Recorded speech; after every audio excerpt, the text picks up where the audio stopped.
Supercrack Estrella presenta el Festival de la Bestia, que se celebró en el año 1421.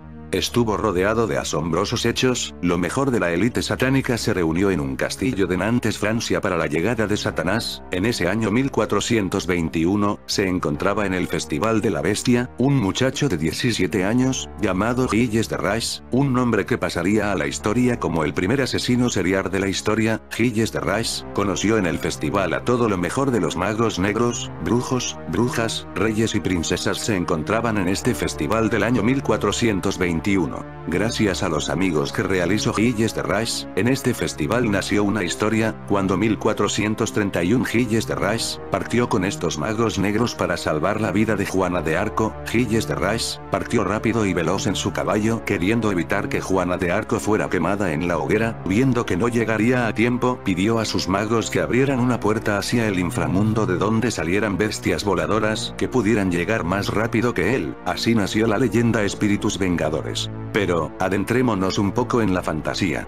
Existe una leyenda muy conocida que relata que la noche en la que Juana de Arco fue quemada viva en la hoguera, las gárgolas se desvelaron de su sueño y, enfadadas, destrozaron la ciudad para acabar con los franceses por haber enviado a la muerte a una persona inocente. Al día siguiente, cuenta la leyenda, aparecieron centenares de cadáveres en las calles de la capital. Según el relato, la luz del amanecer del día siguiente reveló centenares de cadáveres cubriendo las calles de la capital francesa. Desde lo alto de la Catedral de Notre Dame, como eternos centinelas, las gárgolas siguen vigilando atentamente a los parisinos con sus ojos de piedra. Durante el Festival de la Bestia del año 1421, donde estuvo Gilles de Rais, se abrieron portales dimensionales por donde entraron ángeles caídos en sus ovnis. Así lo demuestra la pintura del siglo XV, donde se puede ver un ovni sobrevolando en el año 1421, Notre Dame de Beaune, en Borgoña, Francia. La pintura muestra un ovni en la nave de la Notre Dame de Beaune, en Borgoña, Francia. Se encuentra un increíble tapiz, con datación del siglo XV, en el que se ilustran diferentes eventos de la vida de la Virgen María. El detalle se encuentra en una de las imágenes de la izquierda, en el que se ven sobre tres figuras una especie de platillo volador en el aire. Sin duda todos acudían al Festival de la Bestia que se celebraba en el castillo. En ese mismo año, el 1421, dio China la vuelta al mundo un siglo antes que Elcano. En el quinto centenario de la circunnavegación de la Tierra de Magallanes y Elcano, vuelve el polémico debate acerca de si tal gesta no había sido lograda antes por la dinastía Ming. Este evento está relacionado con el Festival de la Bestia, donde ya se empezaba a crear un plan para los siguientes 1000 años. Tenochtitlán arde, el último rey ha sido asesinado y la matanza tiñe de sangre las calles de la antaño majestuosa capital. Los pueblos indígenas enemigos de los aztecas que han ayudado a los conquistadores llegados del otro lado del mar a tomar la ciudad saquean y masacran por doquier, y un hombre observa la ciudad en llamas no sin cierta desazón por el comportamiento de aquellos bárbaros. Es precisamente el comandante en jefe de esos extraños hombres llegados en barcos, y tiene los ojos rasgados. Hace ya más de 10 años me tropecé con un increíble descubrimiento, una pista oculta en un antiguo mapa, que aunque no conducía a ningún tesoro enterrado, parecía sugerir que la historia del mundo tal y como se ha conocido y tratado durante siglos habría de ser radicalmente revisada. Tal era el prometedor arranque de un libro publicado en Reino Unido en 2002 por un desconocido capitán de submarino británico retirado llamado Gavin Menzies, Londres, 1937, que se convirtió en un bestseller internacional con más de 3 millones de ejemplares vendidos en 20 idiomas, titulado 1421, el año en que China descubrió el Nuevo Mundo. Su espectacular tesis rezaba así: una gigantesca flota china comandada por el almirante eunuco musulmán Sene llegó a las costas de América más de medio siglo antes que Cristóbal Colón, y no solo. También dio la vuelta al mundo circunnavegado el globo terráqueo justo un siglo antes de que lo hiciera el español Juan Sebastián Elcano. El mapa misterioso. Existe un mapa misterioso supuestamente vinculado al almirante Sene que Gavin Menzies halló en una librería y que, pese a estar datado en 1814, el autor de 1421 asegura que fue dibujado con conocimientos geográficos que datan de la primera mitad del siglo XV. En dicho mapa se aprecian los contornos del continente americano. El problema es que ese mapa es casi con seguridad una falsificación reciente que incluye errores cartográficos bien conocidos muy posteriores a la fecha, entre otros anacronismos. Menzies ofreció otras pruebas, como restos antiguos de porcelana china hallados en California o Perú, o una escultura de la dinastía Ming encontrada en Kenia. Estas aportaciones son todas dudosas y en ningún caso determinantes. Pero el núcleo original de la historia, como en toda buena leyenda, es real. En 1404 nacía uno de los personajes más abominables de la historia universal. Se llamaba Gilles de Montmorency-Laval, barón de Rais o Rex, y fue quien dio origen a la leyenda de Barba Azul, así lo aseveran muchos historiadores, aunque hay algunos que remontan el cuento al folclore hindú. Gilles de Rais nació en el gélido otoño de aquel año, en la Torre Negra del castillo de Champtocé, en Anjou, Francia. Sus padres fueron el noble Guy de Laval y Marie de Croan. Ambos provenían de los más rancios linajes franceses, poseyendo cada uno una gran fortuna que se incrementó tras su casamiento. En sus primeros años, él y su único hermano, René, apenas tuvieron contacto con sus padres y su crianza y educación quedó en manos de tutores e institutrices, quienes le enseñaron la escritura y la lectura, aprendiendo muy pronto lenguas como latín y griego. Cuando tenía apenas 11 años murieron sus padres y quedó bajo la tutela de su abuelo materno, Jean de Craon, hombre de carácter enérgico y violento que influyó negativamente en el ánimo del primogénito Gilles, al tiempo que heredaba una de las más grandes fortunas de Francia. Amante de las armas desde pequeño, participó de un duelo con machetes con su amigo de la infancia Antoine, al que hirió y dejó de sangrar hasta la muerte. Fue su primer asesinato. A los 15 años, quedó sin condena porque él era noble y Antoine de familia más humilde, aunque ésta recibió una indemnización económica por parte del abuelo de Gilles. Tenía 17 años cuando, dominado por la ambición, raptó a su prima Catherine de Tobarscon de 15 años de edad, que pertenecía a una casa nobiliaria bretona. Supuestamente porque estaba enamorado, pero seguramente fue llevada al castillo donde se celebró el Festival de la Bestia, y donde realizaron algún tipo de ritual con su prima. Seguramente el ritual del llanto de la doncella del que ya hablé en otro video. Todo tipo de entidades entró desde el inframundo a nuestra realidad en ese año del 1421. Tenía 17 años cuando, dominado por la ambición, raptó a su prima Catherine de Tobarscon de 15 años de edad, que pertenecía a una casa nobiliaria bretona.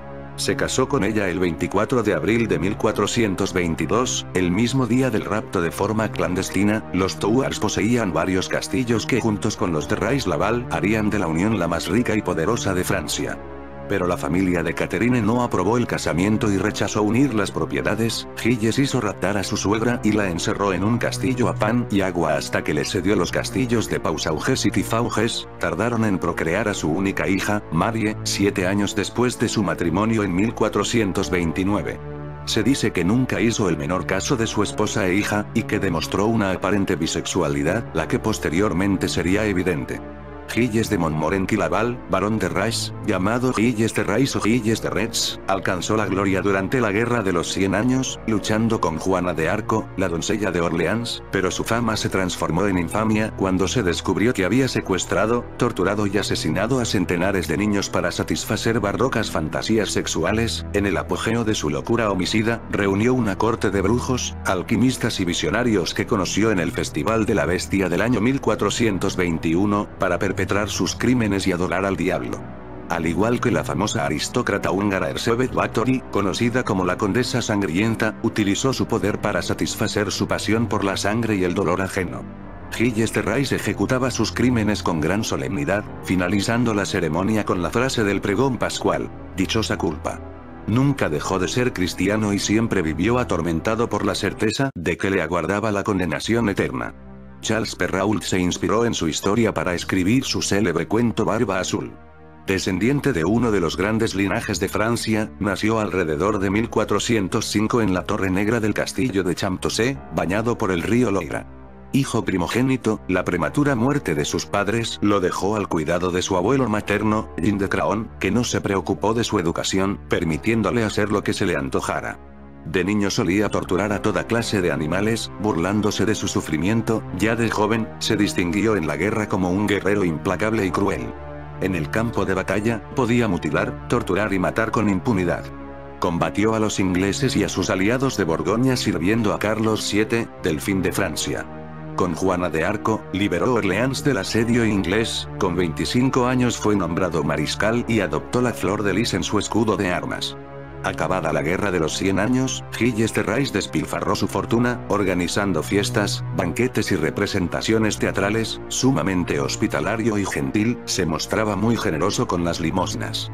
Aficionado al canto gregoriano, siempre que una voz le cautivaba no descansaba hasta contratarla a su servicio, algunos de esos jóvenes se convertirían más tarde en cómplices de sus crímenes. Su fervor religioso fue recompensando con el cargo de canónigo de Saint-Hilaire de Poitiers.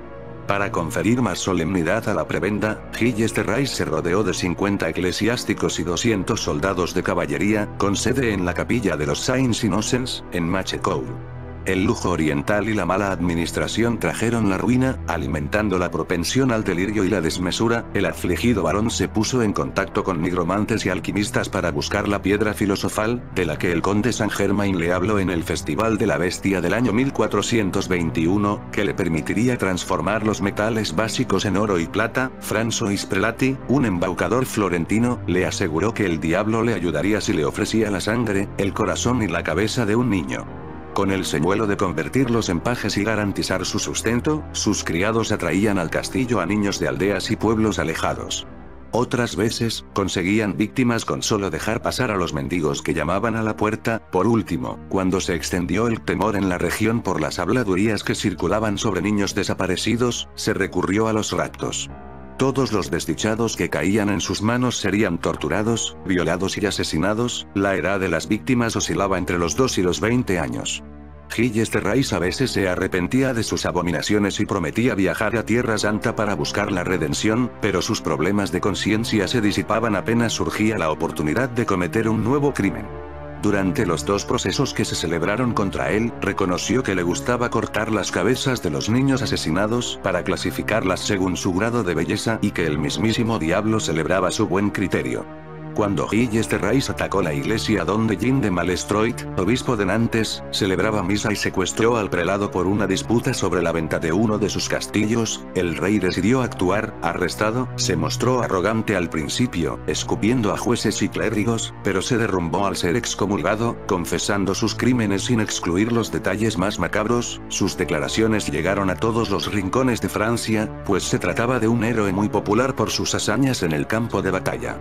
Se contabilizaron 200 asesinatos, pero se calcula que el número real fue muy superior. El tribunal lo condenó a muerte por asesinato, sodomía y herejía. Su condición de par de Francia le permitía solicitar la suspensión de la pena, pero rechazó ese privilegio y descartó invocar la gracia real. Sus palabras de arrepentimiento, cargadas de emotividad y desgarro, despertaron la compasión de jueces, aristócratas, clérigos y plebeyos. Una multitud contempló en silencio su ejecución el 26 de octubre de 1440. Fue ahorcado y quemado con 2 de sus cómplices en el Prado de la Madeleine en Nantes. Se respetó su voluntad de ser inhumado en la iglesia de las Carmelitas de Nantes. Para algunos representa la quinta esencia del despotismo feudal, incapaz de reconocer en los plebeyos ningún derecho, incluido el de la vida. Para otros, es una especie de filósofo, que intentó liquidar la moral de esclavos del cristianismo. No es necesario ser consciente de una tarea para ser el brazo ejecutor de un destino. Entre 1427 y 1435, fue mariscal del ejército real y peleó junto a Juana de Arco en algunas campañas contra los ingleses y sus aliados. Tras la derrota de la doncella de Orleans, volvió a sus tierras y sus castillos.